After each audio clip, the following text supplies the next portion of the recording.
விநாயகர் சதுர்த்திக்கு பூர்ண கொழுக்கட்டெல்லாம் எங்களால் செய்ய முடியாது, டைமும் இல்லை, ஆனால் குயிக்கான ஏதாவது ரெசிபியை வந்து சாமிக்கு படைக்கணும் அப்படின்றவங்க இந்த மாதிரி ஒரு கொழுக்கட்டையை வந்து ட்ரை பண்ணி பாருங்கள். பால் கொழுக்கட்டை எப்படி இப்படிலாம் பார்க்கலாம் வாங்க. ஒரு கப் அளவுக்கு கடையிலேருந்து வாங்கின அரிசி மாவு ஆட் பண்ணிக்கோங்க. ஒரு பிஞ்ச் அளவுக்கு சால்ட்டு, ஒரு டீஸ்பூன் அளவுக்கு கீ, கொதிக்கிற தண்ணியை கொஞ்சம் கொஞ்சமாக கரண்டி விட்டு நல்லா மிக்ஸ் பண்ணிவிட்டு ஆறுனதுக்கப்புறமா கையை வச்சு நல்லா சப்பாத்தி மாவு அளவுக்கு நல்லா பிசைஞ்சிட்டு இந்த மாதிரி சின்ன சின்ன பாலை உருட்டி வச்சுக்கோங்க.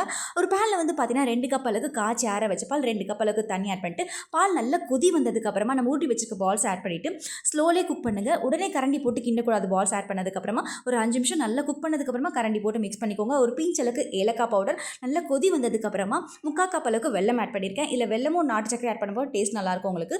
ஒயிட் சக்கரை ஆட் பண்ணாதீங்க, அப்போ தான் நல்லாயிருக்கும் உங்களுக்கு.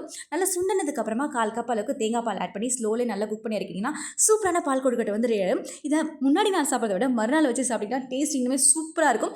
கண்டிப்பாக ட்ரை பண்ணி சாப்பிடுங்க. சுவைக்கான தேடல் தொடரட்டும்.